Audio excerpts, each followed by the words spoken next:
bonjour. Est-ce que vous pouvez nous dévoiler l'historique, tout simplement nous rappeler l'historique de cette journée de sensibilisation?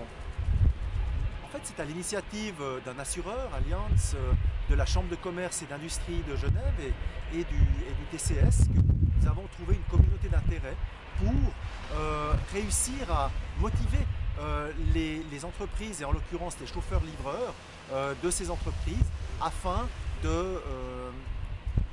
d'être sensibilisés sur les questions liées à la prévention routière. Il est en effet essentiel de se rendre compte que les principaux usagers de la route, que sont ces professionnels, doivent également être capables d'être sensibilisés en amont des conséquences que peuvent avoir un certain nombre de thèmes comme le chargement mal arrimé, comme la somnolence, comme une capacité de freinage diminuée, et j'en passe des meilleurs.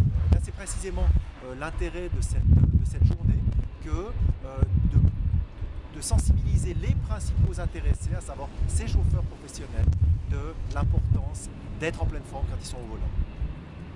Concernant les problèmes d'arrimage, est-ce que vous avez un exemple concret qui pourrait parler?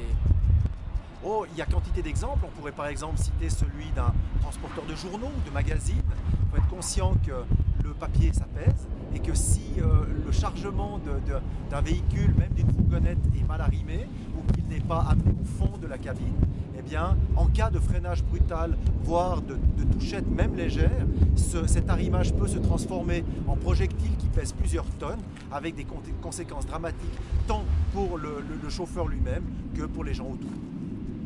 Selon vous, quels sont les vrais points noirs en matière de conduite chez les chauffeurs, livreurs, chez les camionneurs?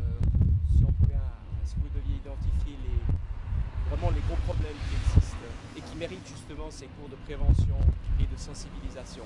Alors il y a plusieurs niveaux de réponse possibles à ça. On peut déjà estimer utile et nécessaire de tester les systèmes d'aide à la conduite. Les systèmes d'aide à la conduite permettent d'améliorer la sécurité, encore faut-il avoir confiance dans ces systèmes et les utiliser dans leur plein potentiel. C'est un des objectifs de la journée, c'est de faire tester ces systèmes d'aide à la conduite. C'est vraiment capital. Ensuite, il y a d'autres éléments qui sont possibles, notamment la question de la somnolence.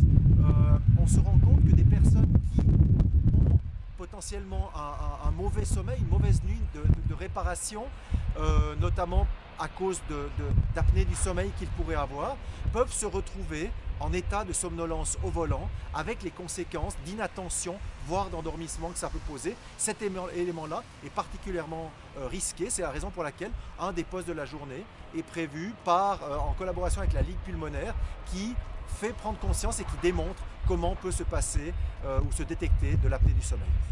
La journée en quelques chiffres: nombre de participants, nombre d'ateliers, nombre de cours, juste pouvez nous donner un panorama. Alors la journée, c'est une grande première, c'est la première fois qu'on l'a fait en Suisse. C'est une première suisse? C'est une toute première Suisse, oui, absolument. Et ça se passe de manière très sympathique ici sur la piste du Plantin à Genève. C'est une septantaine de participants aujourd'hui, qui représente environ une trentaine de sociétés membres de la Chambre de commerce de Genève. Et c'est 6 postes d'activité qui peuvent être réalisés en environ 2 à 3 heures par les différents participants qui se succèdent tout au long de la journée. Merci beaucoup. Ça va? C'est parfait.